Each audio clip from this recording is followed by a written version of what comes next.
ଉକ୍ତ କୋଠି ପାଲଟିଲାଣି ଆମର ଖଣ୍ଡପଡ଼ା ସହରରେ ଥିବା ଗୋଷ୍ଠୀ ସ୍ୱାସ୍ଥ୍ୟ କେନ୍ଦ୍ର, ଯାହାର ଅସଲ ଚିତ୍ର ଆପଣ ଏ ଭିଡ଼ିଓ ମାଧ୍ୟମରେ ଦେଖନ୍ତୁ। ହେଉଛି ଆମର ଖଣ୍ଡପଡ଼ା ସହରରେ ଥିବା ଗୋଷ୍ଠୀ ସ୍ୱାସ୍ଥ୍ୟ କେନ୍ଦ୍ରର ଦୃଶ୍ୟ। ଇଏ ହେଉଛି ଖଣ୍ଡପଡ଼ା ଗୋଷ୍ଠୀ ସ୍ୱାସ୍ଥ୍ୟ କେନ୍ଦ୍ରର ମେନ୍ ଏଣ୍ଟ୍ରାନ୍ସ। ଏଇ ରାସ୍ତାରେ ଦେଖନ୍ତୁ ଗୋଟେ କାଉ କୋଇଲି ବି ଖଣ୍ଡପଡ଼ାରେ ଏଇ ଯେଉଁ ସ୍ୱାସ୍ଥ୍ୟ ସେବା ଯୋଗାଇ ଦିଆଯାଉଛି, ଆ ଫଳରେ ଗୋଟେ ଲୋକ ବି ଆସୁନାହାନ୍ତି।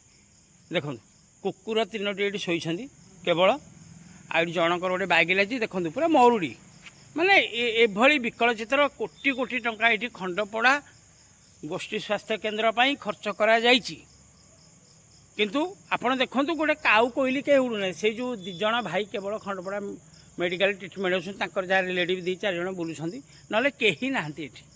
ତେଣୁ ନିଜେ ଖଣ୍ଡପଡ଼ାର ଗୋଟେ ନାଗରିକ ହିସାବରେ ମୋତେ ନିଜକୁ ମଧ୍ୟ ଏତେ ଦୁଃଖ ଲାଗୁଛି କହିବା କଥା ନୁହଁ। ମାନେ ଖଣ୍ଡପଡ଼ା ଯେଉଁଠି 5-6 କୋଟି ଟଙ୍କା ଖର୍ଚ୍ଚ କରାଯାଇ ବିରାଟ ଧରଣର ମେଡ଼ିକାଲ କରାଯାଇ, ଏଠି କାଉ କୋଇଲିଟିଏ ଉଡ଼ୁନାହିଁ।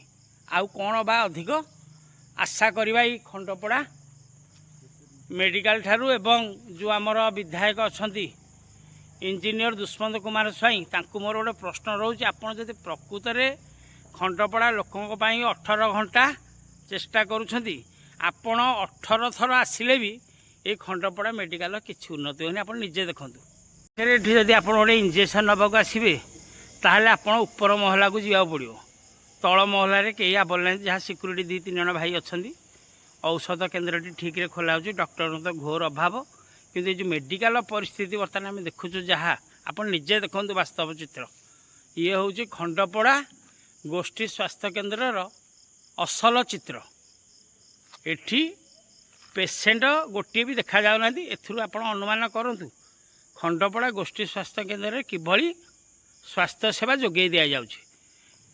ଆଉ ଏଇ ଯେଉଁ ଖଣ୍ଡପଡ଼ା ଗୋଷ୍ଠୀ ସ୍ୱାସ୍ଥ୍ୟ କେନ୍ଦ୍ରର ସ୍ୱାସ୍ଥ୍ୟ ଯୋଗାଇ ଦେବା ପାଇଁ ଆପଣ 10ରୁ କେତେ ମାର୍କ ଟିକେ ଦେବେ? ଯଦି ଭିଡ଼ିଓ କିଏ ଦେଖୁଥିବେ, ସେ ଆଟଲିଷ୍ଟ ଜାଣିବେ ଯେ ଆମେ କିଭଳି ସେବା ଯୋଗାଇ ଦେଉଛୁ। ରଖୁଛି, ନମସ୍କାର।